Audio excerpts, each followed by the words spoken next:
Kha ri ite thabelo. Khotsi ra maanḓa oṱhe ri khou vha livhuwa matsheloni a ḓuvha heḽi. Khou rabela ri murena nga vha fhaṱutshedze mulaedza uyu musi ri sathu u vhala. Mudzimu wanga vhone vha ya tshila nga vha ri ite nga vhuthu nga Kristo Jesu. Vha vule dzimbilu dzashu. Mudzimu wanga vha ri konise uri ri pfhe zwine vhone vha funa u amba nga matsheloni a ḓuvha heḽi. Ri ya vha livhuwa murena. In Jesus name we pray. Amen. Khou tama ri tshi vula mafhungo ashu buguni ya Mariko 16 verse 1 u swika kha verse 6 ine i tshi vhalea nga u rali. Mariko 16 verse 1 u swika kha verse 6. Musi Sabatha yo fhela, Maria Magadalena na Maria wa Yakobo na Salome vha renga mishonga ya uyo u muḓolisa yone. Nga matsheloni a ḓuvha ḽo tevhelaho Sabatha vha ya tshaloni, ḓuvha ḽi tshi khou ṱavha. Vha amba nga tshavho vha ri, ndi nnyi ane a ḓo ri phigulusela tombo a ḽi bvisa muṋangoni wa tshavho? Vha tshi lilala vha vhona tombo ḽo phiguluselwa nṱha, ḽone hone ḽo vha ḽo hula zwinzhi. Huno musi vho dzhena tshaloni, vha vhona muṱhannga o dzula thungo ya tshanḓa tsha uḽa o fuka nguvho tshena. Vhone vha tshenuwa. Ene a amba navho a ri, ni songo tshenuwa. Ni ṱoḓa Yesu wa Nazaretha, we a vha o vhambwa tshifhambanoni, o dzamuluwa. Haho fhaḽa, vhonani fhethu he a vha o ladzwa hone. Ndi khou humbela uri ndi dovhole verse 6. Ene a amba navho a ri, ni songo tshenuwa. Ni ṱoḓa Yesu wa Nazaretha, we a vha o vhambwa tshifhambanoni, o dzamuluwa. Haho fhaḽa, vhonani fhethu he a vha o ladzwa hone. Ri khou livhuwa u vhalwa mafhungo aya. Ndi khou tama hafhu ri dovhe ri vhale buguni ya Mateo 28 u bva kha verse 1 u ya kha verse 6. Ndi vese dzine dza amba zwino fana. I vhalea nga u rali. Musi Sabatha yo fhela, hu tshi tsha ḽi tevhelaho, Maria Magadalena na Maria uḽa muṅwe vha ḓa u vhona tshavho. Ha pfala mudzinginyo muhulu, murungwa wa Mudzimu a tshi tsa a tshi bva ṱaḓulu, a ḓa a phigulusa ḽiḽa tombo muṋangoni wa tshavho, a dzula khaḽo. Tshivhumbeo tshawe tsho vha tshi tshi nga lupenyo, nguvho yawe i tshena sa mahaḓa. Vhalindi vha tetemela vha nga vhafu nga u ofha ene. Vhasadzi vhone murungwa a amba navho a ri, imi ni songo ofha. Ndi ḓivha zwa uri ni ṱoḓa Yesu we a vha o vhambiwa tshifhambanoni. Haho fhano, o vuwa vhunga o amba. Iḓani ni vhone fhethu he a vha o ladzwa hone. Khori muthetshelesi, ndi khou tama uri ambe nga mafhungo a u vuwa ha Yesu. Vhunga vha tshi zwi ḓivha zwa uri ro vha ri kha maḓuvha kana ri kha maḓuvha a u fa na u vuwa ha Yesu. Ndi kha mafhungo a uri Yesu Kristo o fa a dovha hafhu a vuwa. Ri kha holiday ya u fa na u vuwa ha Yesu, ya u tou humbula lufu lwa Yesu na u humbula mvuwo yawe. Namusi nga Sondaha nga matsheloni, ndi ḓuvha ḽa u tou pembela, ri tshi pembela uri Yesu Kristo o vuwa.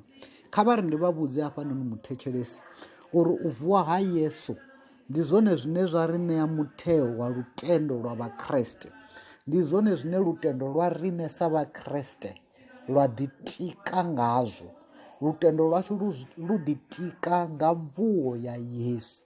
Ngauri arali Yesu Kristo o vha o fa a sa vuwe, namusi ro vha ri sa ḓo pembelela u vuwa, namusi ro vha ri sa ḓo pembelela vhutshilo vhu sa fheliho. Ndi khou tama uri ri ambe mafhungo aya uri hu pfhi vhafumakadzi havhanoni Maria Magadalena, vha ḓo zwi humbula Maria Magadalena ndi houḽa mufumakadzi we Yesu Kristo a mu bvisa a pandela mimuya ya 7 khae, mimuya mivhi. Ana Maria mme a Yakobo na Salome, hu pfhi vha vuwa nga matsheloni a Sondaha a ḓuvha ḽa u ranga ha vhege. Vha na muhumbulo wo ya tshaloni, vho fara mishonga ya u yo ḓolisa Yesu ngauri vho vha vha tshi zwi ḓivha zwa uri u tshaloni. Vhafumakadzi avha ndi khou takalela uri vho vha vha na tshikhala, vho vha vha na tshipiḓa tsha murena nga ngomu havho. Ndi ngazwo vho vha vhone vha zwi humbula uri ndi khwine ri tshi vuwa hu tshe nga matsheloni ra ya ra mu ḓolisa mishonga. Ri khou wana mafhungo hafhanoni a uri vho ri vha nḓilani vha humbula uri habe tshalo tsha Yesu tsho tsigiwa nga valiwa nga tombo ḽihulu. Vha vha na thaidzo uri ndi nyani a nga ri phigulusela tombo, ndi nyani a nga ri bvisela tombo, ngauri tombo heḽi ḽo ima nḓilani yashu. Tombo heḽi ḽi tou vha thaidzo yashu ya uyo u ḓolisa Yesu mishonga kana dzi phefumu kana zwidolo zwa u nukhelela. Ndi vho nnyi ṋamusi vhane vha nga vho fara zwidolo zwa u nukhelela, vhane vha nga vha vha tshi khou imba dzi nyimbo dza u luvha mudzimu, vha tshi khou luvha dzi nyimbo dzine dza nukhelela phanḓa ha tshifhaṱuwo tsha mudzimu sa ḓuvha ḽa u humbula mvuwo yavho. Hu pfhi vhafumakadzi a vha ri vha tshi swika tshaloni vha wana tshalo tombo ḽo phiguluswa, vha tshi vho mangala vha vhona murunwa a vha vhudza uri ndi a zwi ḓivha zwa uri ni ṱoḓa Yesu Kristo wa Nazaretha, ha tsheho fhano o vuwa.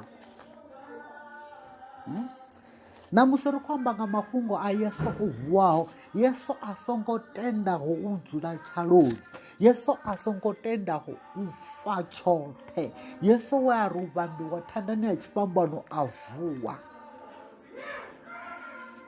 Kha vha ri ndi vha vhudze ṱhama yanga uri mafhungo a mvuwo na mafhungo a lufu lwa Yesu ndi mafhungo a vhukuma, ndi mafhungo Yesu Kristo o ri u fa thandani ya tshifhambano a vha a tshi khou ri itela hezwiḽa zwine ra ri ndi tshiṱhavhelo, a vha a tshi khou ri itela hezwiḽa zwine ra ri ndi atonement, u ri itela tshiṱhavhelo tsha uri musi muthu o ita zwivhi ha tshaya thembeleni kana ha tshaya u humbelwa pfarelo nga vho tshifhe, a humbelwa khangwelo nga vho tshifhe nga u vhulaya zwifuwo. Ngauri malofha a zwifuwo ha tsha shuma ṋamusi, malofha a mbudzi ha tsha shuma ṋamusi, malofha a khuhu ha tsha shuma ṋamusi, hu shuma malofha a Yesu. Malofha a Yesu o ri itela tshiṱhavhelo, malofha a Yesu o ri rengulula, o ri rengulula kha vhuvhi, o ri rengulula kha maanḓa vhuvhi Saṱhane, o ri rengulula kha vhupuli, o ri rengulula kha tshikwekwe, kha maanḓa a swiswi. Ndi ri muthetshelesi ṋamusi vha nga takala vha ri murena ndi khou vha livhuwa, ndo rengululwa nga malofha, malofha a Yesu o ri konanya, malofha a Yesu o ri vhuyedzedza na mudzimu musi muthu o pandeliwa muvhusoni tsimuni ya Edeni, o pandeliwa u dovha hafhu vha na vhukonani na mudzimu wawe. Malofha a Yesu a ri vhuyedzedza, malofha a Yesu a ri konanya habe na mudzimu washu. Kha vha ḓo ri amen. Ndi khou tenda uri u konanywa ndi mafhungo a vhuḓi, ndi reconciliation. Malofha a Yesu o ri ḓisela u tshitswa, ngauri Bivhili ro tshitswa nga malofha awe, ro tshitswa nga ntho dzawe, ro tshitswa kha tshikwekwe, ro tshitswa kha lufu, ra wana lufu lusa, ra wana vhutshilo vhu sa fheliho, ro bva kha lufu lwa tshoṱhe. Ngauri muthu o vha a tshi khou ha vha hu si tshena fulufhelo ḽa uri u ḓo vuwa, mara Yesu Kristo o ri u fa thandani ya tshifhambano, a vuwa nga ḓuvha ḽa vhuraru. Mvuwo yawe ya ri ṋea vhutshilo vhu sa fheliho. Khou ri muthetshelesi kha vha sedze afho, kha vha sedze kha mafhungo ori Yesu Kristo o vuselwa mini. Buguni ya vhuvhili ya Timotheo chapter number 1 verse 9-10 i amba nga u vuswa ha Yesu Kristo a tshi vuselwa u ri ṋea vhutshilo vhuswa, to give us new life. Kha bugu ya Petro ya mathomo verse chapter number 1 verse 3, Yesu Kristo o vuselwa u ri ṋea mabebo maswa, to give us new birth. Ro bebiwa hafu, ro bebiwa ra vha zwivhumbiwa zwiswa nga nṱhani ha u vuwa ha Yesu. Kha bugu ya Vhakorinta vha vhuvhili chapter number 5 verse 17, ro ṋewa mathomo maswa nga mvuwo ya Yesu. The resurrection of Jesus has given us new beginning. Ndi mafhungo nda vha ndi khou tama uri nga a takalela kha matsheloni a ḓuvha ḽa ṋamusi. Ro ṋewa maanḓa nga u vuwa ha Yesu nṱha ha Saṱani. Kha bugu ya u thoma ya Yohane ndima ndi ya 4 verse number 4, ro ṋewa gundo nṱha ha Saṱani, ro ṋewa maanḓa a u vhusa. We have been given authority over Satan.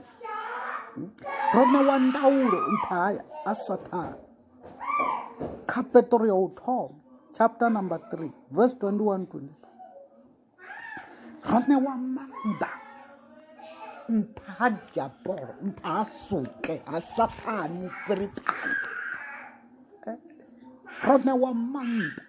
We have been given power over the devil. Ri livhuwa Mudzimu ṋamusi ri na maanḓa, ri na gudo, ri na authority nṱha ha maanḓa a muvhi Saṱani. Ndi zwine mfuwo ra tea livhuwa Mudzimu nga mvuwo yawe.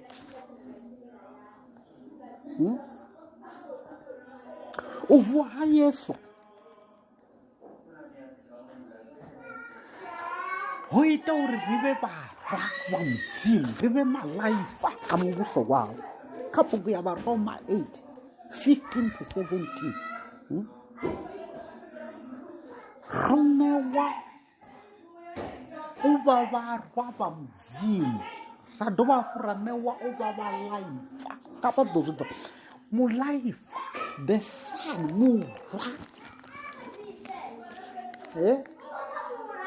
Vhone vha songo lila tshithu ngori vha tou vha mulaifa wa ḽiṱaḓulu. Vho tea u celebrate ṋamusi, vho tea u takala, vho tea u pembela. Vha tshi pembelela u vha mulaifa, u vha ṅwana wa Mudzimu, u vha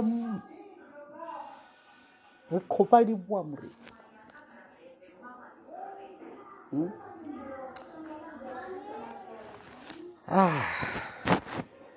Khou tenda uri Mudzimu vha khou amba nayo, khou tenda uri muya mukhethwa u khou amba na mbilu yavho ṋamusi nga ha mvuwo ya murena Yesu. Ri vha vha Kreste nga lufu na u vuwa ha Yesu. Yesu Kristo o vuwa vhafuni ha tsheho fhano. Ndi khou mangala vhone vha tshi kha ḓivha kha mishumo ya shishi. Ndi khou mangala vhone vha tshi kha ḓi dzula kha mafhungo a diabolo, vha tshi kha ḓi dzula tshikwekweni tsha Saṱani, vha tshi kha ḓi tenda u vhofhiwa nga zwikwekwe zwa Saṱani. Hone vho vhofholowa, hone vho rengulwa, hone vho ṋewa maanḓa, vho ṋewa ndaulo, vho ṋewa gundo. Yesu Kristo o vuwa vhafuni. Yesu Kristo o balela lufu. U tou vha ṱanzhe kha ḽa vuwaho tshaloni. Thetshelesi, ndi matsheloni ane nda khou ri Mudzimu nga ha vha thusi. Vha dzhie mafhungo a vha dzhieli nṱha, a vhe mafhungo a ndeme kha vhutshilo havho.